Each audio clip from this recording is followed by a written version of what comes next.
We have another Monday to share with you. I want to go right into these principles because I believe that they are powerful. The first week in March, I kind of shared with us a little bit about learning from failure. So today, I kind of want to piggyback on that as we took a break last week to share with you about vision. But I want to talk about overcoming the failure factor. The failure factor. Now, when you say failure to most people, they don't understand the proper definition of failure. I believe failure is an opportunity to learn and grow. And so you need failure in your life because failure can give you an opportunity to reassess your values, your expectations, your goals, and find some clarity and some answers to make you better. I want to give you three things. You know how we do it. Number one, if you're going to overcome the failure factor, you have to embrace the lesson. Embrace the lesson. Now, here's the incredible thing that God shared with me. Not only must you embrace the lesson of what do I learn from the failure, but I must embrace the lesson of what do I learn from the people that were a part of that failure as well. Now, I want to say that again because not only do I learn, yes, I made a mistake, or I shouldn't have done that, or I shouldn't have been there, shouldn't have went over there, whatever. But I have to learn the people that I failed with. Why did they let me fall?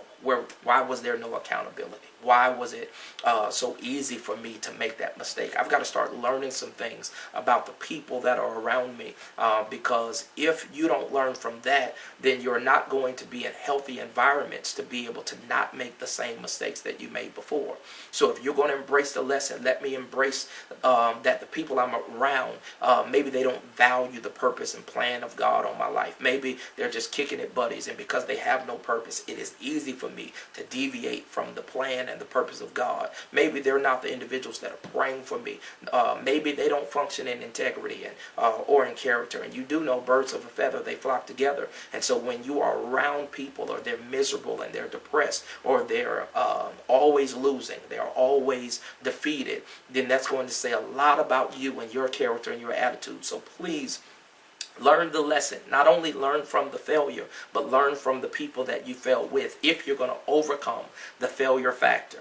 The second thing is you want to exercise with limitations. You want to exercise with limitations. The amazing thing is I'm dealing with some health challenges, and my doctor said something that was interesting. She said, I want you to work out. I want you to stretch. I said, do you understand how much pain I'm in? She says, yes, I understand how much pain you're in, but if you don't stretch, if you don't have any activity, then you are going to make it worse. I said, well, it's going to make it worse because I'm in pain. She said, you will be able to exercise through the pain. She says, but I want you to do it with limitations and restrictions.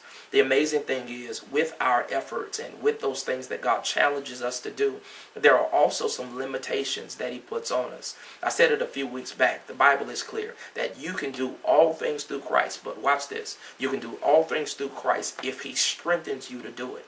So if he has not strengthened you to do it, you cannot do it. You don't even want to try. So you want to stay in your lane and understand I've got to exercise what he's called me to do with limitations. Maybe he's just called you to be on the local level right now, and he has not called you to the world. He has not called you to the nations yet. And so I have to understand the limitations that I've been given. I want to work in those. I want to occupy those. I'm not trying to keep up with the Joneses. I'm trying to be the best person I can be. So I want to exercise what God has called me and understand my limitations. That helps me to stay in my lane. And then I want to have energy for the sake of leverage. If I'm going to overcome the failure factor, when I try again, I cannot operate in fear. I believe strongly that fear is an acronym of false evidence that appears real. Fear is an acronym for false evidence that appears real.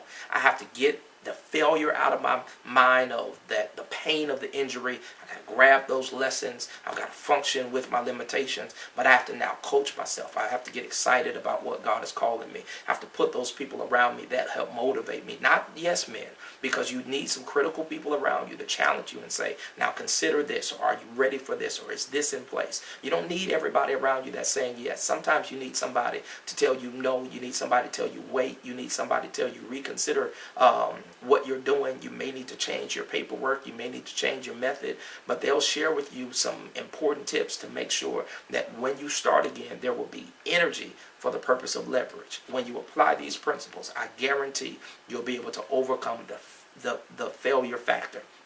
Let me give it to you again. You'll embrace the lesson. You'll learn from not only the failure, but the people that you failed with. You'll be able to exercise with limitations. Stay in your lane. You can do all things through Christ if he strengthens you to do it. If he has not strengthened you to do it, don't even try. And then you'll have energy for the sake of leverage with the information, with the instructions, and then with integrity. You'll be able to have leverage going into the next opportunity. And you won't fail this time. I guarantee you'll win. I'll talk to you next Monday.